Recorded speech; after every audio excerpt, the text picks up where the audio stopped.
How long has it been since I walked out there, Tony? 20 years.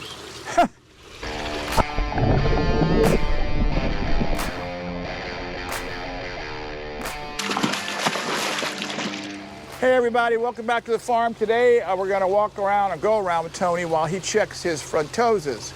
And we've got three varieties. We've got the Mpimbwi blue, which is the only blue we breed because they give us some numbers. We used to mess with MOBAs, but they weren't.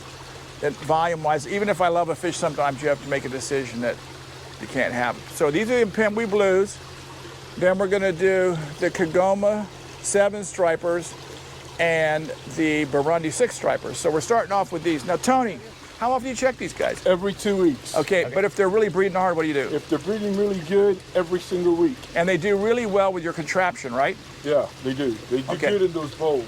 So what I want you to do is you go ahead and check the females. I'm going to hold a male up for people to see, and then stay out of your way. Tony does these. He does sips. He does, gosh, he does too many fish. He does the volume, Demasonize, Go Labs.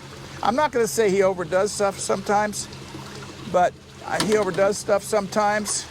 By that I mean, if I tell him 1 year, you can move over that way if you will. I'll grab a male out. If I tell him something, he goes, sometimes they're crazy. This is a male. Now you'll note, when we start doing the other fish, you notice this fish is a lot bluer. So there's a nice male right there too. So they get the big old hump on the head. That looks like she's holding, but maybe not. That looks like she's holding. Go ahead and you can check them. So anyway, this fish is a fish that you'd want in your Tanganyika tank, but of course you'd have to be cautious if you had a community tank what you put it in with, because in the lake it's actual, is that eggs? No. In the lake, the sips are the prime food for these guys. So, well, it's disappointing, or did you check them a while back? No. The last time I checked them was 3 weeks ago. So they slowing down, or they haven't really started? They haven't really started yet. So, every now and then they'll go through spurts. I'm looking at, just from my perception, there looks like there's quite a few males in here. There's probably too many males. So next time we do them, why don't we take some out? Just need 2. Yeah, because the customers would love, some of the customers would love some of those big bad boy males. But anyway, put them in your tank. You want to have something in there that they're not going to be able to put in their mouths. So you could put some big Foe in there. You could put some rocks with some Julies in it, big Lalupi. Now, if you grew things up together, I've noticed before that if some of these bad boys, go ahead, Tony, you can catch it.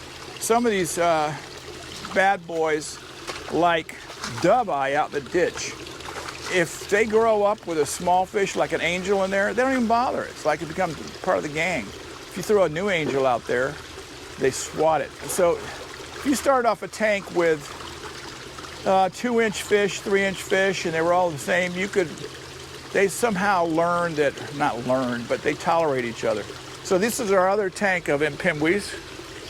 And like I said, this is the blue variety we breed.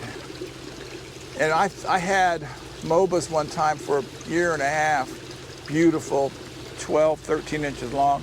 And I think I got like 50 babies out of them the whole time, which is not unusual. So these are older, right, Tony? Younger. Oh, cool. Beautiful. Look at the fins on it. I mean, that's nice. So imagine that in your tank flowing. So anyway. And these guys, I have a good friend up in Canada. That was female. It definitely looks like she's holding it. They all do. He's a Frontosa fanatic. He says these guys will breed 6 or 7 years. Yeah, they come out good. Yep. Eggs? Good. Yep. A little bit of heads and tails on those. But the fact that Tony didn't, and am I giving you all the credit for inventing that contraption to the bucket, or did Glenn help out? Actually, huh? Actually, what happened was I suggested a new way to build something, and they took it and made it work. So I'm taking credit. Now everybody's laughing. They don't have a microphone, so you can't hear them. But no, that contraption's allowed Tony to take fish that normally we would never take. Another bucket? I'll get it. That normally would never take. Then we get the female back into production because she's not holding off on eating. I'll hold it for you. I'll hold it for you. What Tony's done here is he popped this batch, which if you look in there, you see what we call heads and tails with a larger egg sac. Then we've got full-on swimmers. And then this is what we call a smaller heads and tails. So yeah. Tony has separated these so when he puts them in his postable incubators that he won't mix the sizes. And the thing of it is, you know, sometimes we used to take a... one egg holder. Good. One egg holder, he said. Turkey baster, sucked these things up when we accidentally did it, but we found that they got damaged. Always got damaged. It's always better to keep the same size in the incubator at the same time. So what I'm going to do, just because we're going to do more, I'm going to put an M on these, and we're going to move down the line. And let me move these out. I don't want to leave these here because you bump them. They'll be gone. Sidewalk in the shade. I'm going to put them over here. We're not going to be out here though. So these are the Mpimbwis. Then we're going to go. What are these, Tony? 6 stripers? That's 7 stripes. So these are 7 stripe Kigomas. And I would say we got 1, 2, 3, 4, 5, 6, 7, 8, 9, 10, 11, 12, 13, 14, 1, 2, 3, 4, 5, 6. There's probably about 50 babies. And it's kind of interesting that the full-grown ones, there's only 5 babies, and on the other 2, there's at least 20. So that tells me what's probably happening is that I delayed Tony coming out here so we could film it, and he just gave me a dirty look. And so the female started eating with the babies in her mouth, and you know how that happens. Some of them went bye-bye. But we held Tony up for an extra week on this so we could film it because Glenn had to get sick last week. Ah, so it's my fault. Yes. Yeah. Low man on the totem pole. That's right. Slow man, you say? Yeah. Holy. Is that the big male? Yep. Now these, They look prehistoric. to me, see how they get the yellow here in the fin? In the dorsal here? The dorsal. I know one of you corrected me. I called something. That's okay. I don't mind. They're very attractive. In order of popularity here with my customers, it goes Mpimbwis first, then these 7 stripers because they get a yellow tinge to them, which is really nice. We need to set these back up. Well, we've got that white tub over there with about 70 of them in it. These are old timers. Yeah. These are wild, so I don't know how old they were when we got them. And look what I found. What? Bucket. A baby. Baby. A dingo ate my baby. The dingoes ate the other babies. Do we have room to set up new ones till these, or we do not want to breed them out of that white tub, do we? No. Just move these out? Yeah. Eggs. Well, you know, I mean, you say get rid of them, but what if I could come up with 3 or 4 more tanks and we set up new ones? Yeah, if you can come up with more tanks. Well, where are they going to come up from? That's our problem on the farm. Buy them. Every time we expand, and we go, all right, here's some brand new tanks. Within a month, we fill them up. This is the second tank of them. Okay, within a month, we fill those tanks up and we go to ourselves, how do we ever get, how do we make it? But I've been told, since my priority is not staying here on the farm the rest of my life, that my lovely wife told me that if I mention buying more stuff, that she has a baseball bat she bought, Louisville Slugger. It's a fingerproof one. And I think the story is I'm going to fall and hit my head several times. She's a mean one. Which size you want? You know, now I looking at that fish, I would have said Male? male. Yes. So these guys, we don't ever get 50, 60 at a time, ever. A couple times both tanks did really, really well.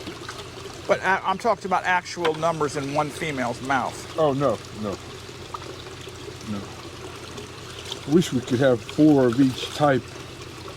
The number is what gets us the amount.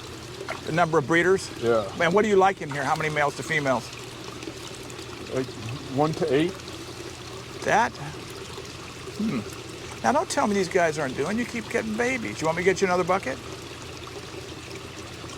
Yes.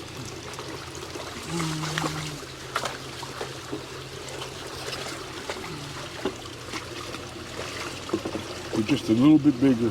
Yeah, but that makes a difference. Yeah, it does. What happens They'll is, eat each other. yeah, they pick at each other. Gosh, that was a really good. Now I just told you that we never get. There's 1, 2, 3, 4, 5, 6, 7, 8, 9, 10, 11, 12, 13, 14, 15, 16, 17, 18, 20. There's 35 in here. And there's 1, 2, 3, 4, 5, 6, 7, 8, 9, 10, 11. That's the 7 stripes. There's 35. 7. So now we're going to go after the 6 stripers. Now Tony will take these in here and put them in his contraption. These free swimmers will go into the tank. Then he'll have, if I'm not mistaken, he'll have 2, what do you call them? Buckets? No. Stands. Yeah. So now we only have 1 bucket. So let's stop for 1 second. Glenn, me running around. I wish I'd had the camera on last time when you, yeah, that would have been really cool if I'd done that. It's on now. Well, erase it. No, we're not erasing it. No, if I could fool you, it's on. Okay, everybody, we're back. We're doing the Burundis. She walked by a minute ago and I didn't have it on, and I did that. She did that. So I thought I could trick her. I thought she'd figure that out. We told her we were taking a smoke break. That doesn't mean we're smoking. There's a guy over here that burns all the time and just clouds this place up. But you're saying these guys really need this tank right here. Yeah, this. Well, I have some great 6 stripers over there. The oldest, old. But they're the wild boys, right? Yeah. See, now these guys don't get the yellow on their dorsal. Yeah, but still, look at that, those colors. There's a nice blue one. What's that? 8 inches, 9 inches? Oh, yeah. Somebody suggested to me that This is 10. 10 inches. Somebody suggested to me that the reason the MOBAs don't breed is because they come from extremely deep water, and the eggs need something. I don't know what they're trying to tell me. In order to, or the females to do. I don't know. It sounds like one of those urban legend things. So that guy came in wild, large, and it's probably been on the farm, what, 3 years? Yeah, at least. So they are getting up there in age. But they'll go, those fish are gonna live 15 years. So somebody with the big, huge tanks wants them fish, send me a note. I'll sell them to you. You got 4 huge males. But you're not getting numbers out of this tank at all? But every now and then they'll spurt. 1 female. Huh. Well, it's time to, but I got those over there in my area, Glenn. And for row 1, I got some young breeders in there. So get them out and get them going. Normally Tony would check up one type, I think, and then take it in, come out and do another. So we got him out here just doing all 3.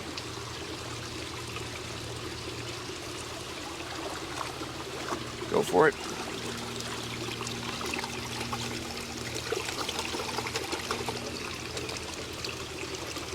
They got eyeballs.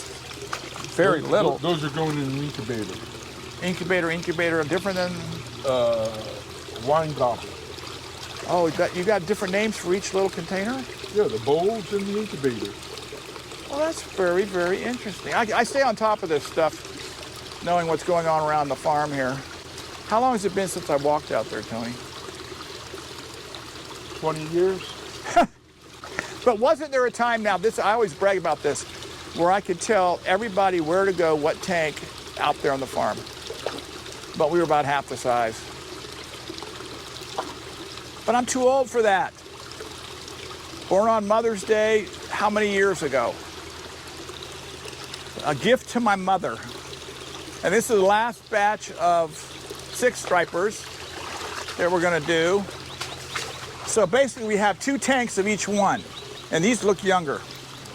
And I see holders. So we get rid of those ones next door. We add to these, or we. Oh no, I think I've got enough, Tony, to put over there. I'm telling you, I've got. They've grown up. We need them to get the numbers of babies up.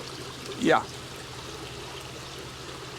I mean, this is not a fish I sell by the hundreds, but I sell, 10, 12 people want them all the time.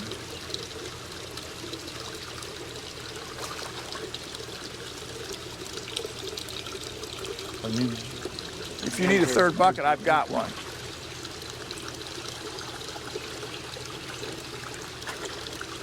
So after we do these, we are going to go in, and Tony's going to put them away in those little machines that he invented, and then we will be done.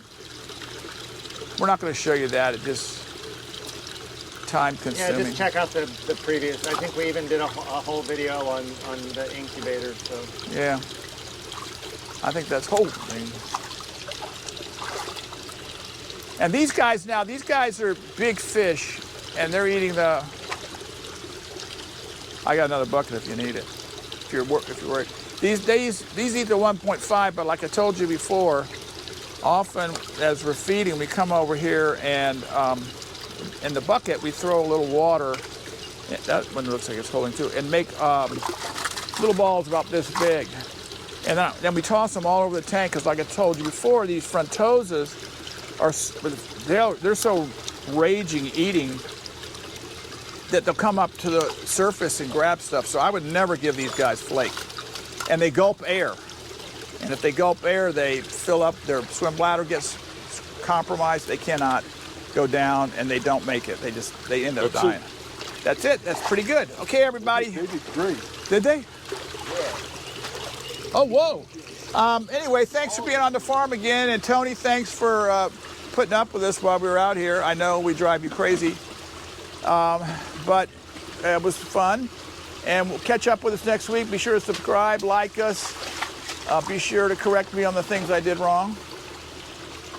And not this week, but the very next video that we do, we will do the drawing for the giveaway. We've been busy. I had a little incident, so we're a little behind, but please bear with us. Yep. We'll get that out. Then we're going to have a lucky winner. We've got another competition we're going to talk about also. Dun, dun, dun. Okay, everybody. See you all next week. Thanks for being with us. Bye.